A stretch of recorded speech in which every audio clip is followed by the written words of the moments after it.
I found the adoption papers in a locked drawer, my name scribbled beside two strangers. My entire life was a lie. From the outside, we were the perfect family. Mom, Dad, me, and my little brother Liam. Our home was picture perfect, with a white picket fence and a front yard filled with flowers. Everyone who visited said we were the kind of family you'd see in a magazine. But inside, it was different.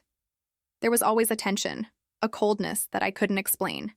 And it was always me who felt it the most. Growing up, I always knew I was different. My hair was darker, my features sharper, and my eyes a deep brown that didn't match my parents' bright blue ones. Liam looked like them, same fair hair, same wide smile. My parents would dote on him, their golden boy, while I always felt like a puzzle piece that didn't quite fit. Mom, Carol, was the worst. She'd look at me with this forced smile, like she was trying to convince herself that I belonged. "Oh, you're just so sensitive," she'd say whenever I cried. Or, "Don't be so dramatic, we love you just the same." But it never felt true. My birthday parties were always overshadowed by Liam's big wins in soccer or the perfect report, cards he'd bring home. He was the shining star and I was the shadow. I used to wonder if maybe I was just broken, if there was something wrong with me that made them keep me at arm's length. Then, on the night of my 16th birthday, everything changed. It was supposed to be a happy night. The house was filled with balloons and laughter, and I tried my best to smile through it all. But later, after the cake had been cut and the guests had gone, I couldn't sleep. Something was gnawing at me, a feeling that I didn't belong. I got out of bed and wandered the house, feeling like a ghost in my own home. I ended up in my dad's office, a place I rarely went. The air smelled of old books and cedar, and the only light was from the moon outside the window. My dad's desk was covered in papers, neat stacks that seemed to hold the secrets of our lives. I don't know what drew me to it, but I opened the top drawer and found a small wooden box. It was locked, but the key was in the desk. My heart pounded as I turned the key and lifted the lid. Inside was a stack of papers tied with a red ribbon. On top was a birth certificate. My birth certificate. But the names on it weren't Tom and Carol.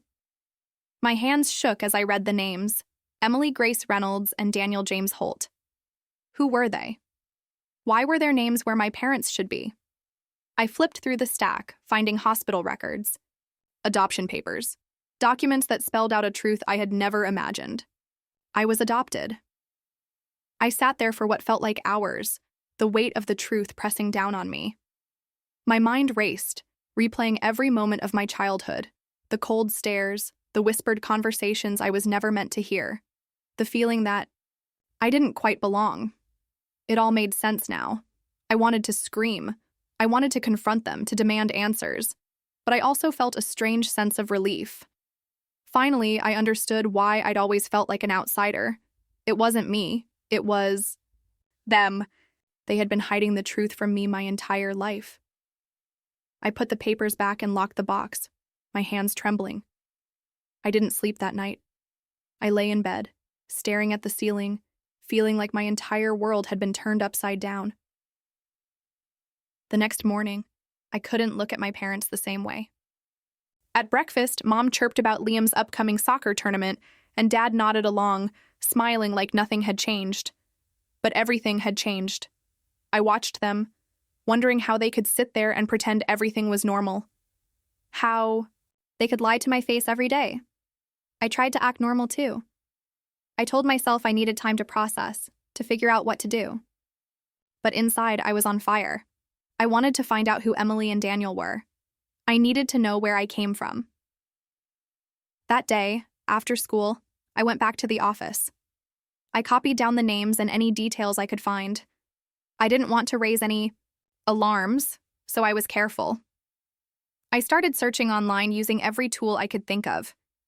It wasn't easy. There were so many people with those names. But eventually, I found her. Emily Reynolds. She lived in a small town 2 hours away. I found her social media, pictures of a woman with dark hair and warm brown eyes that looked just like mine. My heart raced as I stared at her profile. I didn't know what to do.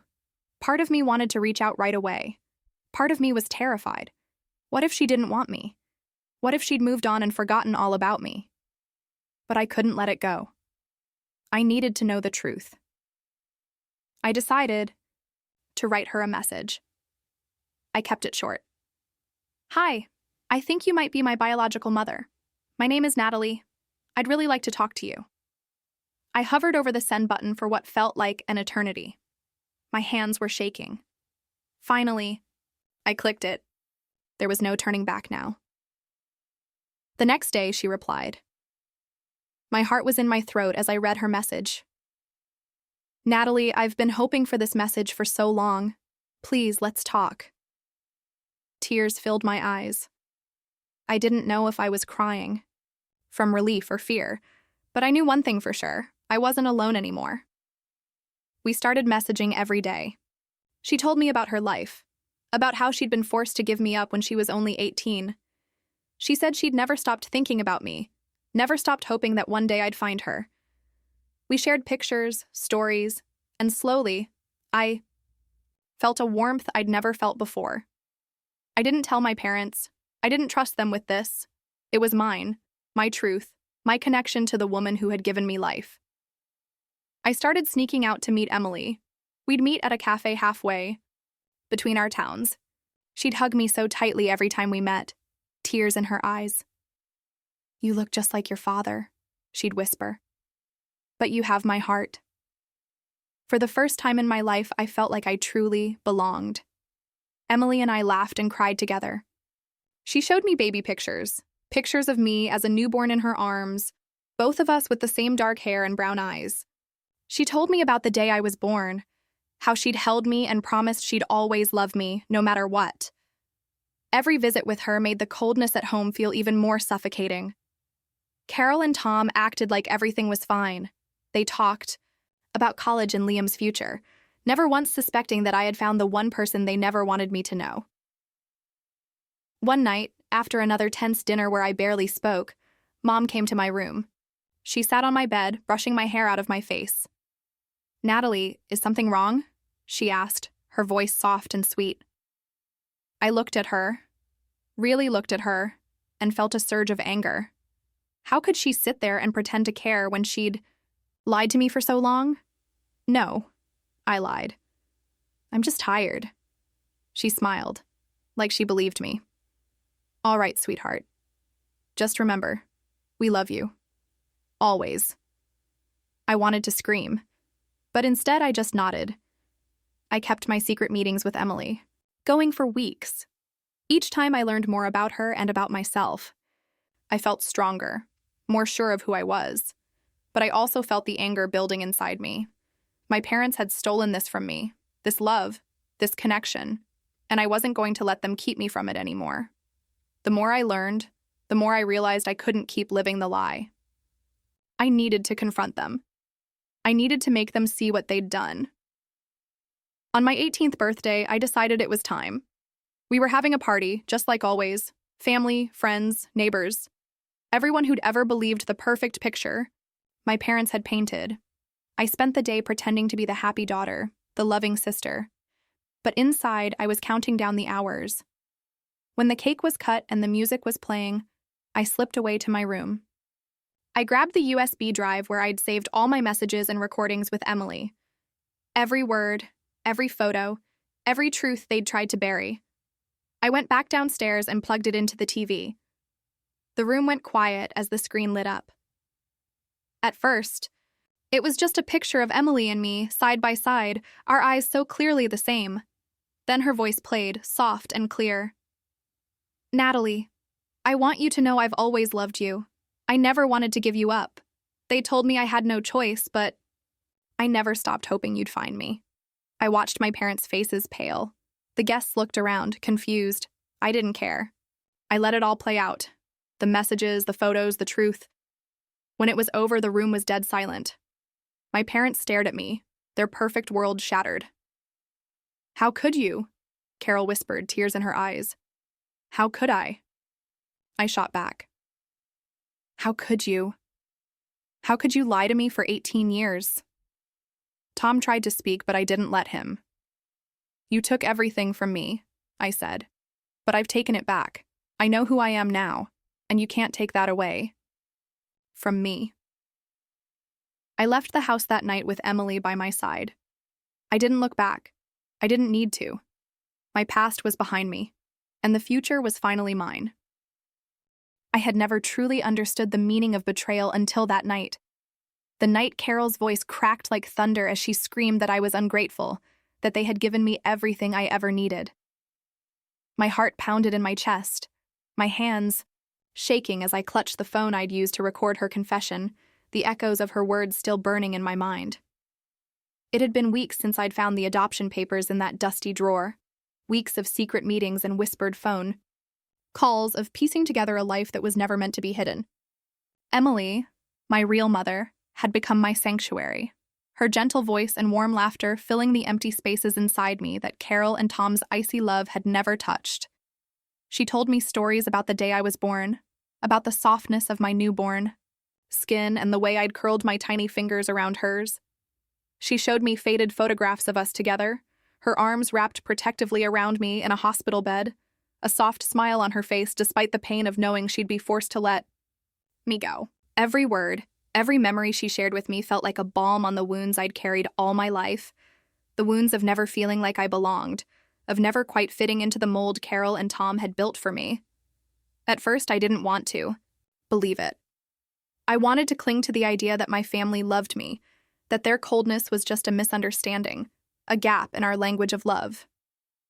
But the more I learned, the more I realized that their love was a performance, a carefully constructed lie to keep me quiet and compliant.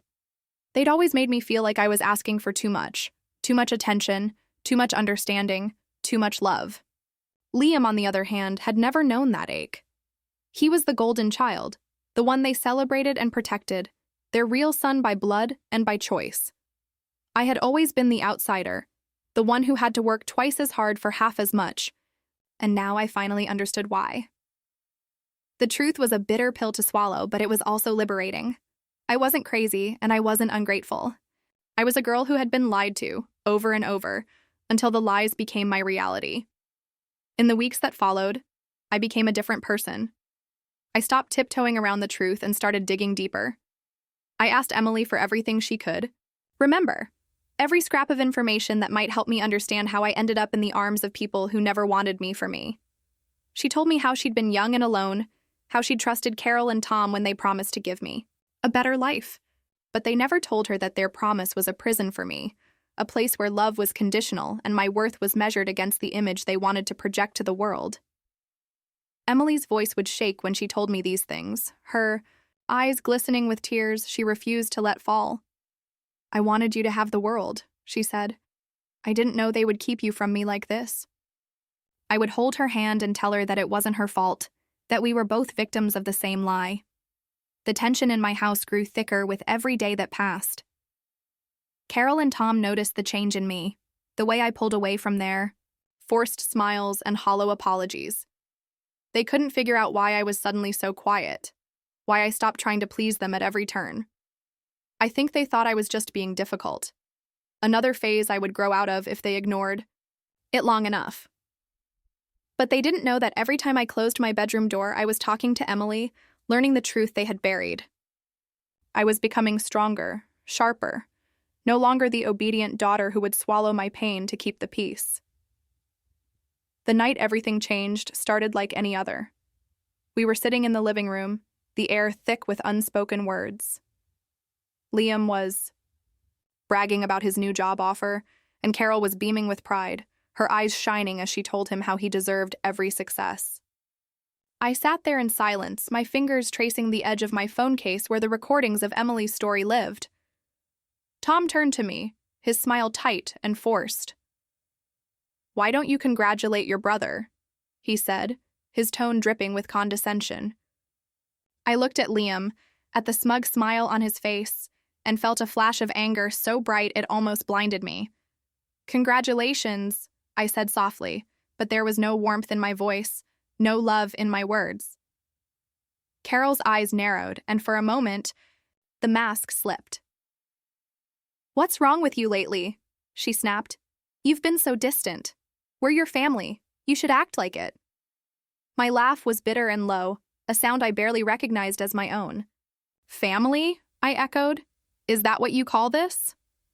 Tom's face turned red, his jaw clenching. Don't start, not tonight, he warned. But I was done playing by their rules. No, I said, my voice steady and calm. Tonight is exactly the right night. I stood up, pulling my phone from my pocket. My hands were shaking, but my heart was steady, beating with a strength I'd never known I had. You want to know why I've been distant? You want to know why I don't act like your perfect daughter anymore? I looked at each of them in turn, my eyes burning with the fire of 1,000 lies finally laid bare. It's because I know the truth. I know who I really am, and I know what you did to me. I hit play, and the room was filled with Emily's voice, soft and steady, telling the story of how she had been forced to give me up, how Carol and Tom had promised her I would always know who she was, that I would grow up loved and cherished. The silence in the room was deafening as the recordings played on, each word a dagger in the carefully constructed facade they had built. Carol's face went pale, her mouth opening and closing like a fish gasping for air. Tom looked like he had aged a decade in a single moment, his shoulders slumping under the weight of the truth. Liam's eyes darted between them, confusion and anger warring on his face. "What is this?" he demanded. "What the hell is going on?" But I didn't answer him. I didn't owe him or them any more explanations. The truth was there, raw, and undeniable, and I let it speak for itself. When the recording ended, the silence was a living thing, pressing down on us like a storm about to break. Carol's voice was hoarse when she finally spoke. "You don't understand," she said, her hands trembling. "We did what we thought was best." I cut her off with a laugh that held no humor. "No, you did what was best for you," I said. "You took me from my mother and made me believe I was yours. You lied to me every day of my life. And you expect me to thank you for it?" Tom's face was ashen. "We gave you everything," he said, his voice shaking. "A home, an education, a family built on lies," I snapped. "I don't want any part of it anymore." I turned to Liam, whose face was a mask of shock. "I'm sorry you had to find out this way," I said quietly, "but this is my truth, and I won't keep it hidden any longer." I left that night, my phone still playing the recordings in my hand, my heart pounding with the knowledge that I had finally taken back my story. I went straight to Emily's apartment, where she was waiting for me with open arms and tear-filled eyes. She didn't ask questions or demand explanations. She just held me as I cried, the weight of years of silence and pain spilling out in a torrent. "You're safe now," she whispered. "You're home." And for the first time in my life, I believed it. The days that followed were a whirlwind. The video I posted online, Emily's Story, My Story, went viral, shared by thousands of people who saw in my pain the reflection of their own struggles. Strangers reached out to tell me how brave I was, how they saw themselves in my fight for the truth. My parents' social media accounts were flooded with comments, people demanding answers, holding them accountable for the years they had stolen from me. Carol and Tom tried to call, to text, to apologize in the way they thought would fix everything, but I didn't answer. I didn't need their apologies. I didn't need their approval. I had found my real mother, and in her arms, I found the family I had always deserved. Emily and I spent hours talking, laughing, crying together. She showed me the life she had built in my absence, a life filled with love and honesty. She introduced me to the people who had stood by her when she thought she had lost me forever, friends who became my family in ways I had never imagined possible. I learned how to be loved without conditions, how to stand tall in the truth of who I was. It wasn't always easy. The pain of the past still lingered, the memories of those cold, silent dinners and the constant feeling of being an outsider. But every day it got a little easier. Every day I found a little more of myself in the stories Emily shared, in the warmth of her embrace, in the laughter that echoed through the small apartment we now shared. One night, as we sat on the balcony, watching the city lights flicker below us, Emily turned to me and said, "I'm sorry for everything you went through." Her voice was soft, but there was a fierceness in her eyes that made my heart swell. I'm sorry I couldn't protect you from them. I took her hand in mine, feeling the calluses that spoke of years of hard work and quiet resilience. You didn't have to, I said, because you're here now. And that's enough. The truth had shattered the world I thought I knew. But in its place, I found something stronger and more real than anything I had ever known. I found a mother who loved me not because she had to, but because she chose to. I found a voice that could no longer be silenced by fear or guilt. And I found a future that was finally mine to create, free from the weight of other people's expectations. As I lay in bed that night, the city humming softly outside my window, I thought about the girl I used to be, the girl who tried so hard to fit into a world that was never meant for her. I thought about the lies that had been fed to me like honey, sweet, but deadly, and how they had once defined me. But now, those lies were nothing more than echoes in a story I had outgrown. I was no longer the lost girl searching for a place to belong. I was a daughter who had reclaimed her truth, a survivor who had turned her pain into power. The next morning, I woke up to a message from Carol. It was a simple, desperate plea. Please, can we talk? I stared at the words for a long time, feeling nothing but a quiet, resolute calm. I didn't need to talk to her. The truth had already been spoken, and it was louder than any apology she could offer.